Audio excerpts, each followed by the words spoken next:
السلام علیکم ورحمۃ اللہ وبرکاتہ۔ محترم ناظرین و سامعین، آپ سنن ابن ماجہ ابواب التجارات سماعت فرما رہے ہیں۔ آج ابواب التجارات کا لیکچر نمبر 56 ہے۔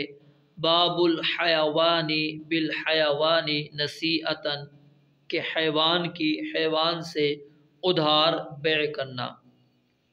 حدیث نمبر 2270۔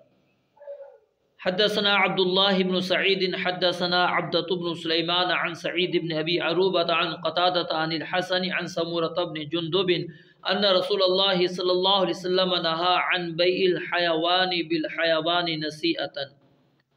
سمورہ بن جندب رضی اللہ تعالیٰ عنہ سے روایت ہے کہ نبی علیہ السلام نے حیوان کی حیوان سے ادھار بیع کرنے سے منع فرمایا۔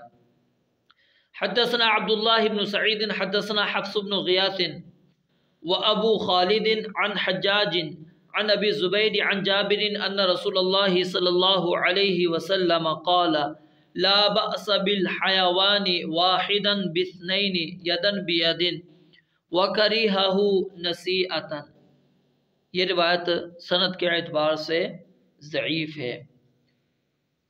جابر بن عبداللہ رضی اللہ تعالی عنہ سے روایت ہے، نبی علیہ السلام نے فرمایا کہ ایک جانور کا دو جانوروں سے ہاتھوں ہاتھ تبادلہ کرنے میں کوئی حرج نہیں، اور نبی علیہ السلام نے اس قسم کا تبادلہ ادھار کے ساتھ ناپسند فرمایا ہے۔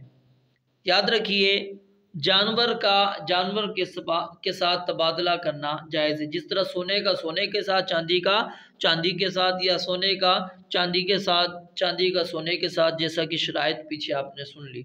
تو اسی طرح جانور کا جانور سے تبادلہ وہ کیا جا سکتا ہے، لیکن کیا ہے، دونوں طرف سے فوری ادائیگی کی صورت میں ہونا چاہیے، اور جانور کا جانور سے تبادلہ کرنے میں برابری ضروری نہیں ہے، بلکہ اعلیٰ نسل کی ایک گائے کے عوض آپ اپنا ادنا قسم کی دو گائیں وہ بھی دی جا سکتی ہیں، یا اچھی نسل کی ایک بکری دے کر آپ ادنا قسم کی دو بکریاں لے سکتے ہیں۔ تو یہ بات درست ہے۔ تو پچھلی روایت کے اندر بھی آپ نے یہ بات سن لی تھی کہ نبی علیہ السلام نے صرف ادھار کی صورت میں اس سے منع فرمایا، اگر نقد ہو تو کوئی حرج نہیں ہے۔ واللہ اعلم۔ رب العالمین سے دعا ہے اللہ تعالیٰ سمجھنے اور عمل کرنے کی توفیق عطا فرمائے۔ وآخر دعوانا الحمدللہ رب العالمین۔